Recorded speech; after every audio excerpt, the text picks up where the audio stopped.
Ngunit hindi niya inaasahan na sisikuhin pala siya ni Marian. Saktong tumama ang siko ni Marian sa kanyang sugat kaya napadain siya ng husto dahil sa sakit. Walang giya kang babaero ka. Umuwi ka pa dito at ako na naman isusunod mong landiin. Hindi ka pa ba nakontento sa babaeng kasama mo kanina at nandito ka na naman sa kwarto ko? Galit na wika ni Marian.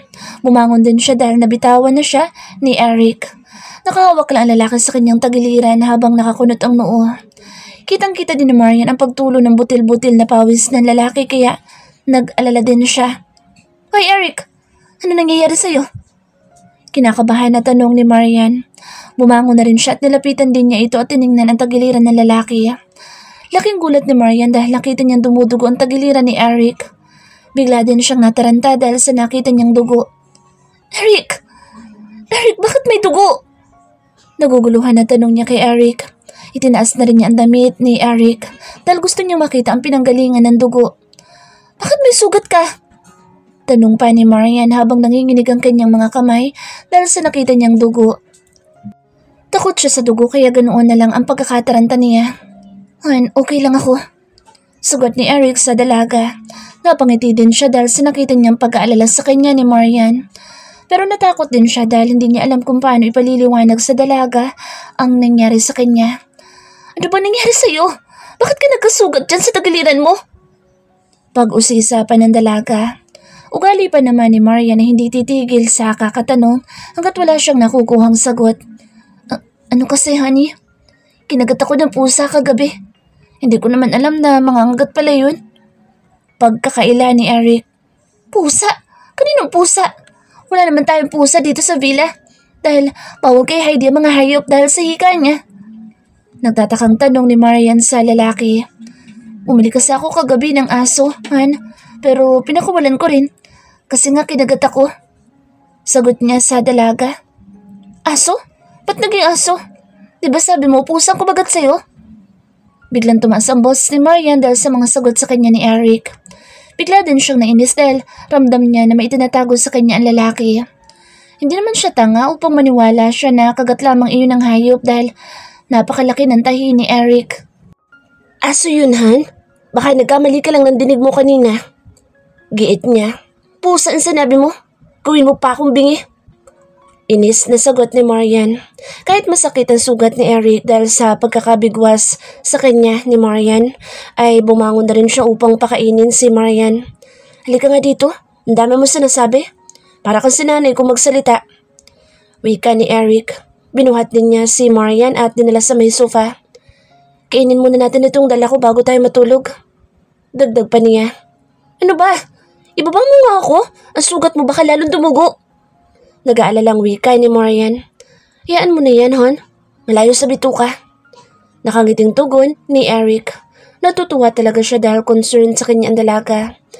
Pinaupo din niya si Marian sa sofa at inayos pa niya ang nalilis na damit ni Marian. Pinagmasdan din niya ang suot ni Marian dahil suot na ng dalaga ang nighties na binili niya. Tusukin ko yung mata mo. Kung makatingin ka sa katawan ko parang hindi mo pa natikman na.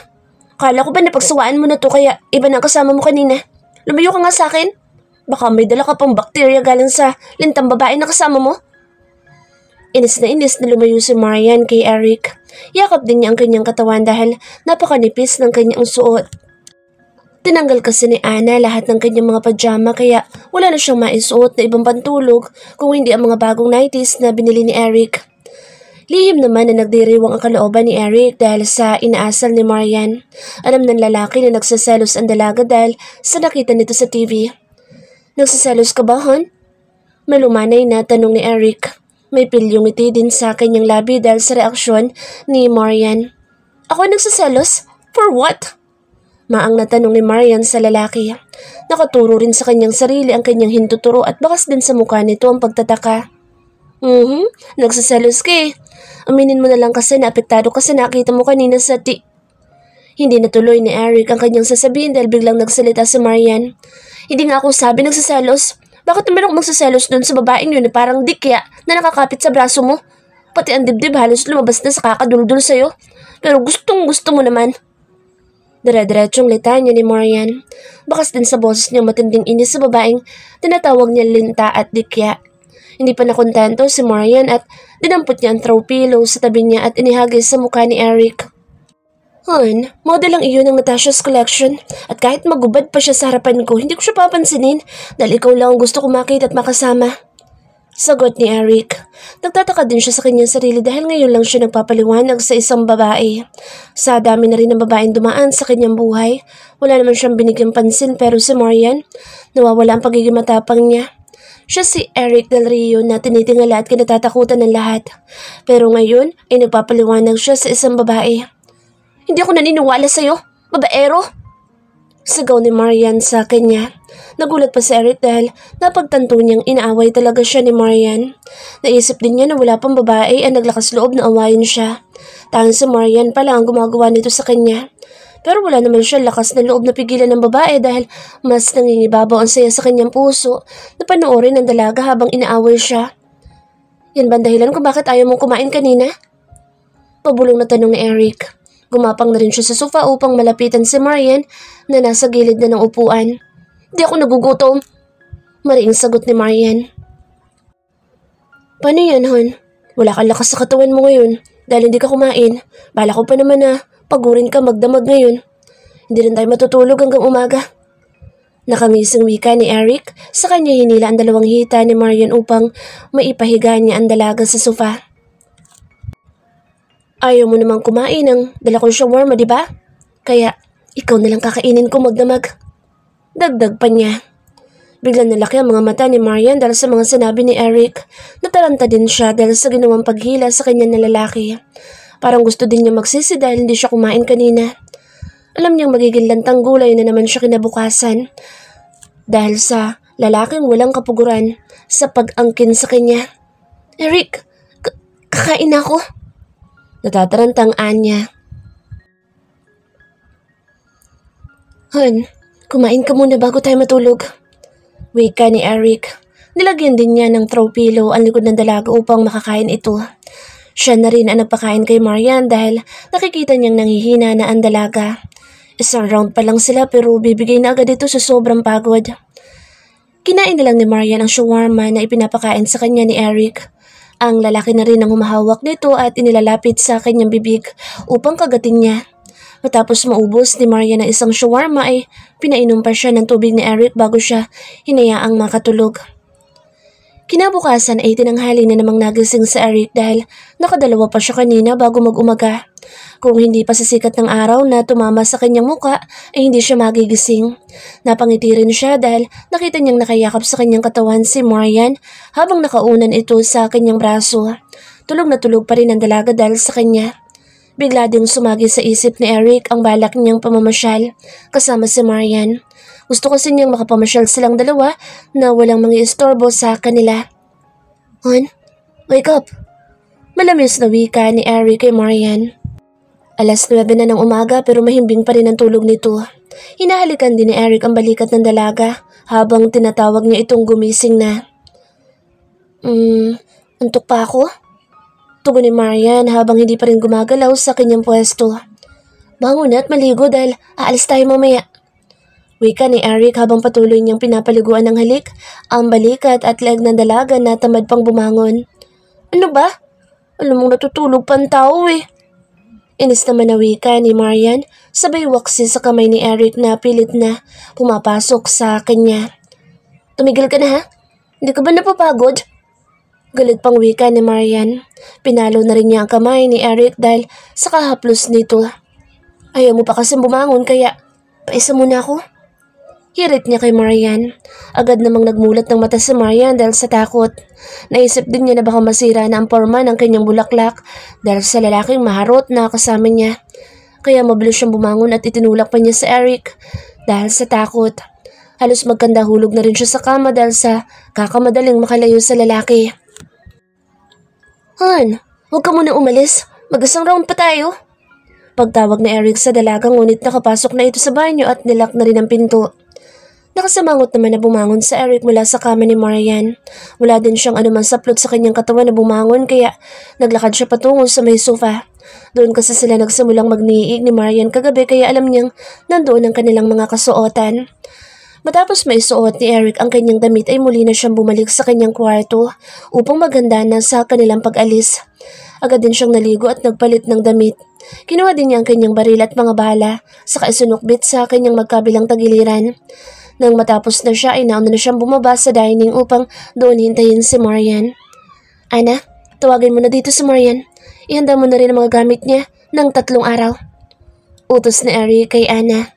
Masusunod, boss. Mabilis naman ang sagot ni Ana bago siya tumalikod at mabilis na umakyat ng hagdan. Daddy!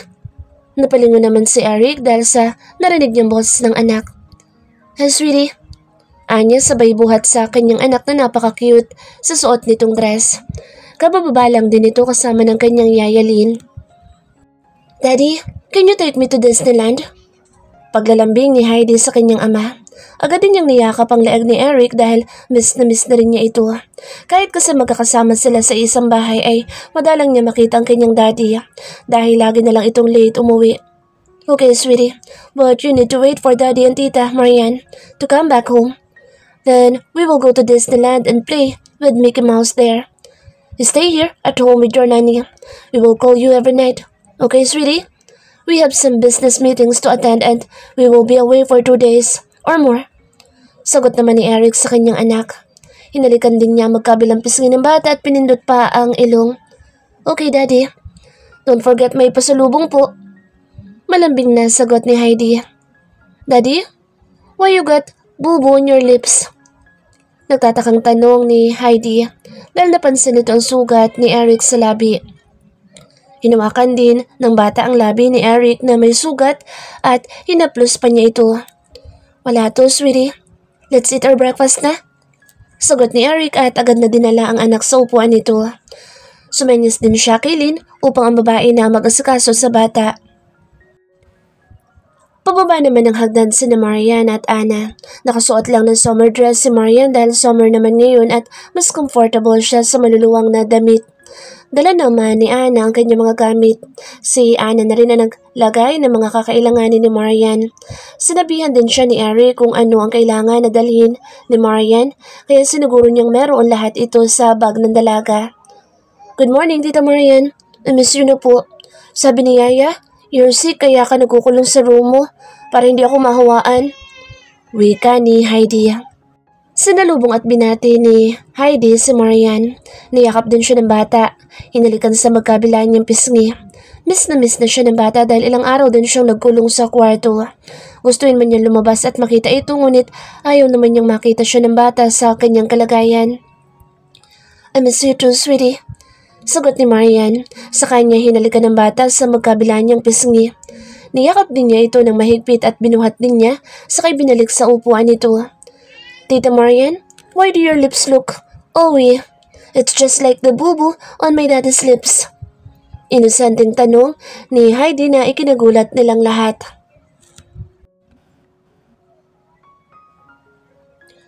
Nakatanaw lang ako sa ibaba habang sakay kami ng helicopter na dalawa ni Eric. Hindi naman niya sinabi kung saan kami pupuntang dalawa. Basta sinabi niya sa akin kanina ay surprise daw. Ang dami-dami talagang alam ng lalaking ito. May pa-surprise pang nalalaman. Did you like the view? Nagulat pa ako dahil sa kanyang boses. Nakalapit na pala siya dito sa aking tabi.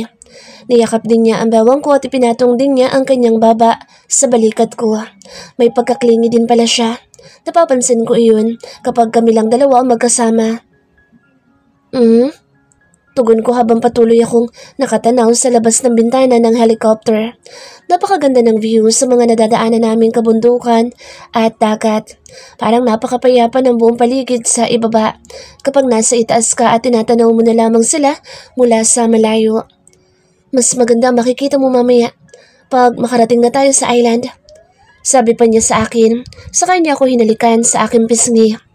Muling nabuhay ang kuryente sa aking katawan at muli ding dumaloy sa aking mga ugat, pababa sa aking mga kamay at paa. Nararamdaman ko na naman ang tila tusok-tusok na kumikiliti sa aking mga kamay at paa. Samahan pa ng mga paru-paro na nagliliparan sa akin tiyan. Bigla ding lumakas ang tibok ng aking puso dahil sa kabang nararamdaman ko. Eric, ang kamay mo? Halos pabulong na wika ako kay Eric dahil sa mga kamay niyang nagsisimula na naman mangharot. Napasuliyap din ako sa pilot ng helicopter at huling-huli ko na nakatingin ito sa amin mula sa salamin. Han, relax ka lang. Tapat kong tauhan yan si Edgar. Wika niya sabay kagat sa dulo ng tenga ko. Diyos ko, ano bang gagawin ko sa lalaki mahilig na ito para matigil na sa kaharot sa akin? Nakakahiya sa pilot. Isang oras din ang itinagal ng aming biyahe bago kami nakarating sa sinasabi niyang island. Halos isang oras ko ring sinasaway si Eric sa kaharot niya sa akin. Han, tingnan mo yung sandbar na iyon. Wika sa akin ni Eric habang itinuturo niya ang puting sandbar sa isang island. Ang ganda. Bulalas ko habang namamangha kong tinatanaw ang sandbar. Napakaganda ng lugar na kinaroroonan ng sandbar. Pahaba din ang style ng island at may nakikita pa akong malaking bahay sa gitna nito. Napakarami ring puno ng niyog sa paligid at may mga nagkalat din na kubo. Papasyalan natin yan. Lilibutin din natin ang buong island para makita mo kung gaano siya kaganda. Wika sa akin ni Eric habang nakayakap sa aking katawan. Pareho din kaming nakatanaw sa ganda ng isla na pupuntahan namin. Lumapag ang helicopter sa mismong rooftop ng malaking bahay na nasa gitna ng bundok na bato. Para akong nananaginip dahil hindi ko ma-imagine na may ganito pala kagandang lugar dito sa Pilipinas. Si Eric na rin na nagbuhat ng mga gamit namin. Ang pilot naman ay may buhat din ng mga basket at plastic at dinala niya ang mga ito sa kusina. Matapos nitong maayos ang kanyang mga dala ay nagpaalam na rin ito sa amin upang bumalik sa Maynila. Babalikan na lang daw niya kami dito makalipas ang 3 araw. Sumunod lang ako kay Eric sa pagbaba niya sa loob ng bahay. Sa second floor kami tumigil at binuksan din niya ang isang kwarto ng second floor. Pasok na, Han. Dito na ang kwarto natin. Pag-anyaya sa akin ni Eric kaya sumunod ulit ako sa akin niya. Namanga din ako sa ganda ng kwarto ni Eric dito. Kahit pala dito sa island na napakalayo na sa kabihasnan ay nagawa pa rin nilang pagandahin ang kanilang bahay, bakasyonan dito. Bigla ko ring naalala ang Isla Paraiso kung saan ako lumaki. Napakaganda din ng lugar na iyon ngunit wala pa sa kalahati ang ganda ng Del Rio Private Island. Inilagay lang ni Eric sa sahig ang mga bag namin, saka siya lumapit sa akin at niyakap ang aking katawan. Nakaharap kasi ako sa glass door palabas ng terrace. Napakaganda kasi ng tanawin sa labas at talagang nakakabighani ito sa ganda. Gusto mo bang kumain muna o mamasyal muna tayo sa tabing dagat? Malamyos ang tinig niyang tanong sa akin. Namumungay din ang kanyang mga mata na tila nangungusap, habang yakap niya ako ng mahigpit mula sa akin likod. Hindi pa naman ako nagugutom. Pasyal na lang muna tayo sa tabing dagat. Gusto ko makita yung sandbar na tinuturo mo kanina. Tugon ko kay Eric. Umarap na rin ako sa kanya at niyakap ko rin ang kanyang bewang. Malayo pa yun dito, Han. Mga 30 minutes walking. Kaya mo ba maglakad hanggang doon? Wika niya sa akin. Gusto ko mapuntahan iyon ngayon din. Sagot ko kaya walang nagawa sa Eric kundi ang pumayag sa gusto ko. Alright, pupuntahan natin ang sandbar. Sagot niya sa akin na siyang ikinatuwa ko ng husto. Naganda kami ng mga baon namin pagkain patungo sa sandbar. Yung baon namin spaghetti na galing pa ng Maynila ay dinala namin upang doon kainin. Dinala din ni Eric ang isang pack ng tinapay dahil nag-aalala siya na baka daw magutom ako. Inilagay pa niya sa bag niya ang isang itak na labis kong ipinagtaka. May baon din kaming tubig para may mainom kami dahil napakainit na ng sikat ng araw. Nagsimula kami maglakad sa dalampasigan. Bumaba pa kami ng hagdan na bato upang makarating sa dalampasigan. Sa gilid talaga ng dagat kami dumaan dahil ito daw ang mas madaling daan patungo sa sandbar. Kaya pala napakalayo na sa rest house ang sandbar dahil iikutin mo pa pala ang buong island bago ka makarating. Napakataas kasi ng mga bato ang dadaanan kung magsushortcut ka. Malalim din daw ang bahagi ng dagat sa ibaba ng matataas na bato kaya nakakatakot dumaan doon. Kaya sa gilid lang talaga ng dagat pwedeng dumaan na safe kang makakarating. Magkahawak kamay pa kami ni Eric habang naglalakad sa buhangin. Nakapaalang kaming dalawa dahil napakalinis naman ang buhangin. Kulay puti din ito at napakapino pa. Hiningal din ako pagdating namin sa may bungad ng sandbar. Umupo muna kami ni Eric sa isang kubo na nasa ilalim ng mga niyog upang magpahinga. Napakaganda din ng kubo dahil gawa ito sa mga bakal kaya hindi basta-basta masisira ng malakas na hangin. May bench din na naka-welding sa liging bakal ng kubo. Dito kami umupo at nagpahinga. Inilabas na rin namin ang aming mga baon upang makakain na kami. Dito ka lang, hon. Kukuha lang ako ng buko. Sabi sa akin ni Eric kaya tumango na lang ako. Inilabas ko rin ang cellphone ko at nagsimula akong kumuha ng picture sa paligid. Ang ganda kaya ng view. Sayang naman kung wala akong picture dito. 4 na buko ang dala ni Eric pabalik niya. Agad din niyang binuksan ang mga ito at ininom ang sabaw nito. Kinain na rin namin ang baon namin dahil nakaramdam na kaming pareho ng gutom. Matapos namin kumain ay nagpasya na kami maglakad sa may sandbar. Makulimlim din ang kalangitan at napakalakas ng hangin, kaya hindi masyadong mainit maglakad papunta sa gitna. Nakaakbay pa sa akin sa Eric habang naglalakad kami patungo sa gitna. Ang ganda talaga dito. Ang ganda magpa-picture. Tuwang-tuwa na wika ko. Kinuha ko rin ang aking cellphone at nag-selfie ako sa gitna ng sandbar. Lumapit din sa akin si Eric at nakiselfie din siya sa akin. Kinuha din niya ang cellphone ko upang siya na mismo ang mag-click nito. Nakailang post pa kaming dalawa bago niya ibinalik sa akin ang cellphone ko. Sandali ko rin nakalimutan ang pagkainis ko sa kanya dahil sa ganda ng lugar na kinaroroonan namin. Ilang minuto rin kami nagtagal sa may gitna ng sandbar. Iginuhit ko pa ang pangalan ko sa buhangin at ganoon din si Eric. Han, balik na tayo sa kubo. Namumula na ang kutis mo dahil maalinsangan. Wika sa akin ni Eric. Hinawakan din niya ulit ang aking kamay at hinila na akong pabalik sa kubo.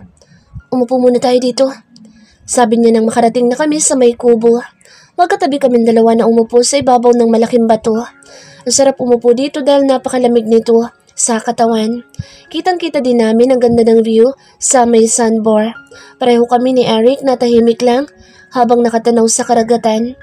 Hanggang sa bigla na lang akong inakbayan ni Eric at hinalikan sa aking ulo. Thank you, Marian, dahil sumama ka sa akin dito. Alam mo bang ang tagal ko nang gustong dalhin ka sa lugar na ito? Pero lagi akong nauunahan ng takot. Wika ni Eric habang nakayakap siya sa akin at ako naman ay nakapilig ang ulo sa kanyang balikat. Bakit ka natatakot? Nagtatakang tanong ko sa kanya. Hindi ko kasi maunawaan ang ibig niyang sabihin. Malalaman mo rin sa tamang panahon. Hon, sa ngayon, gusto ko magtiwala ka sa akin. Ano man ang makita mo at marinig mo sa pagbabalik natin sa Maynila. Sana mas mangibabaw sa puso mo ang pagtitiwala sa akin. Sagot niya sa akin. Anong mga pinagsasabi mo? Hindi kita maunawaan. Linawin mo kasi. Tanong ko na may halong inis. Marian, my love for you is boundless. You are the only woman I desire to share my life with till eternity. May you forever hold this truth close to your heart. Napaawang ang labi ko dahil sa sinabi ni Eric. Totoo ba yun? Mahal ako ni Eric at gusto niya ako makasama habang buhay. Eric, tanging nasabi ko. Marian, promise me na maghihintay ka ng tamang panahon para sa atin. Magtiwala ka sa akin. Pagsusumamo sa akin ni Eric. Napakalamlam din ang kanyang mga mata at mababanaag mula sa kanyang paningin ang matinding pagsusumamo. Oo, Eric. Maghihintay ako. Sagot ko. Hindi ko rin alam kung bakit ko nasabi iyon. Parang naiiyak na rin ako na hindi ko mawari. Eric, ano ba? Naiiyak ako sa mga sinasabi mo. Inis na wika ako. Hindi ko rin alam kung bakit ako umiiyak ngayon. Nababaliw na yata ako. Naiiyak ka dahil mahal mo na ako. Kahit hindi mo aminin sa akin pero nararamdaman ko yun, Hon. Hindi nagsisinungaling ang puso mo. Tugon niya sa akin. Hinawakan din niya ang mukha ko at tinitigan ang mga mata ko na tila may hinahanap siya dito. Dahan-dahan din niyang inilapit ang kanyang labi sa labi ko, kaya napapikit ako nang maglapat na ang mga labi namin. Muli ko na namang naramdaman ang kuryenteng hatid ng paghalik sa akin ni Eric. Ramdam ko sa mga ugat ko ang pagdaloy nito paakyat sa aking katawan. Bigla din ako nag-init dahil sa paghahalikan namin ni Eric. Eric, natatakot ako. Wika ko kay Eric nang maghiwalay ang aming mga labi. Wala kang dapat na ikatakot, Hon. Basta magtiwala ka lang sa akin at sa nararamdaman mo. Anya. Napatingin na lang ako sa malayo habang nakayakap sa kanyang malaking katawan. Pinagmasdan ko na lang ang ganda ng tanawin mula sa aming kinauupuan. This island is a private sanctuary belonging to my parents. Is where their great love story first bloomed. Can you feel it? The air here is rich with countless beautiful memories, whispers of the past. And now, I want us to weave our own tale of love here. A story as timeless as the island itself. A treasure we can cherish forever. Napaawang ang labi ko dahil sa gulat sa mga sinasabi ni Eric. Gusto niyong gumawa din kami ng mga magagandang alaala namin dito? Totoo ba yun? Okay ka lang? Hindi ka ba sinapian ng Shokoy kanina sa sandbar? Hindi makapaniwalang tanong ko sa kanya. Sinilip ko rin ang mukha niya. Baka nagbuka na siyang sadugong. I am serious here, Marian. Malumanay na tugon niya sa akin habang namumungay ang kanyang mga mata. Ngunit iba naman ang nararamdaman ko dahil kinakabahan ako na parang tinutusok-tusok ng karayom ang kamay at paa ko. Samahan pa ng tila may gumuguhit na kung ano sa puso ko pababa sa aking kalamnan. Hanggang sa nagulat na lang ako dahil hinalikan na naman ako ni Eric sa aking labi. Bigla naman ako nataranta dahil bigla akong nahiya. Nasa labas kami ngayon at wala sa loob ng kwarto. Sandali lang, baka may makakita sa atin dito. Nag-aalalang wika ko. Napangiti naman si Eric dahil sa sinabi ko. Muli pa niya akong hinalikan sa labi bago siya nagsalita. Wala iba tao sa island na ito, maliban sa ating dalawa kaya magagawa natin ang lahat ng gusto natin dito. Dahil solo natin ang buong island. Sagot niya sa akin. Biglang dumagundong ang kaba sa dibdib ko dahil sa sinabi ni Eric. Ewan ko ba kung bakit pero iba ang pakiramdam ko sa lalaking kasama ko. Parang may binabalak siyang gagawin na hindi ko magugustuhan. Malakas akong napatili dahil sa ginawang pagbuhat sa akin ni Eric. Ipinahiga niya ako sa ibabaw ng malaking bato at mabilis na dinaganan. Kahit sumigaw ka pa ng malakas dito, walang makakarinig sa'yo. Nakangising wika sa akin ni Eric. Sabay hilang paitaas ng skirt na suot kong long summer dress. Hapon na nakabalik sa rest house na Eric at Marian. Nanguha din silang dalawa ng mga crabs sa may mga bato.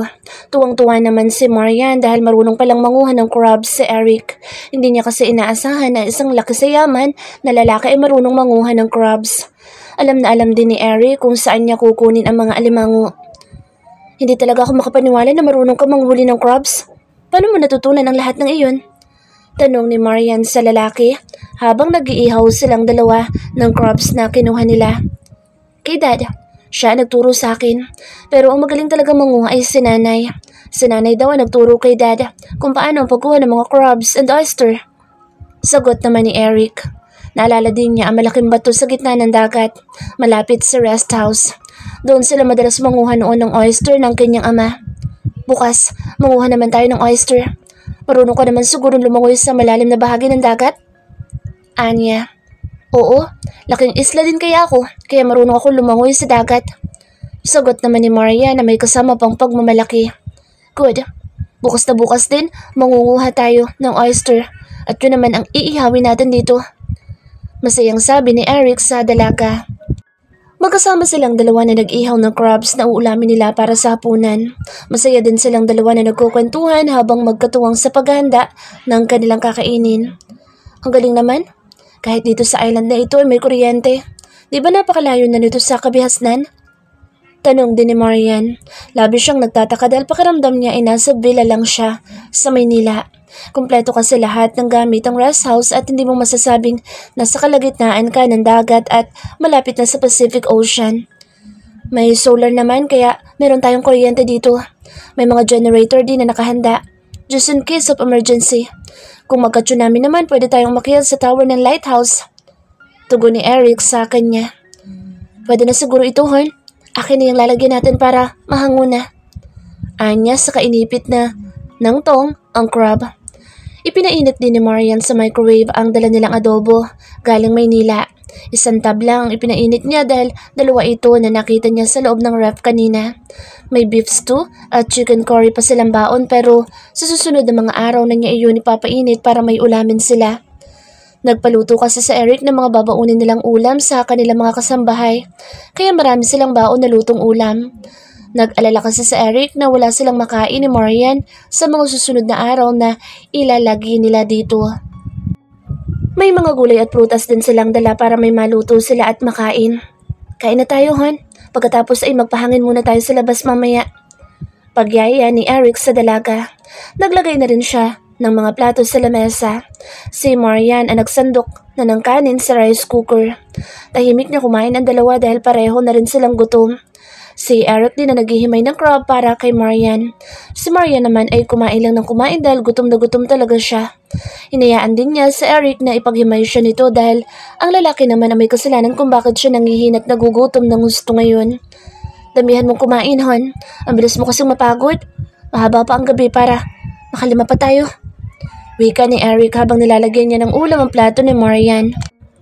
Bigla namang natigil sa pagmuya si Marian dahil sa pagkabigla niya sa sinabi ni Eric. Bigla din siyang namula dahil bigla na naman niyang naalala ang mainit nilang tagpo ng lalaki kanina. Nakadalawang round din sila sa ibabaw ng malaking bato na iyon. Kaya ganoon na lang ang panghihina ng kanyang katawan nang makabalik na sila sa rest house. Ang cute mo, hon, pag nagbablush ka. Tukso pa sa kanya ni Eric kaya todo irap naman siya sa lalaki.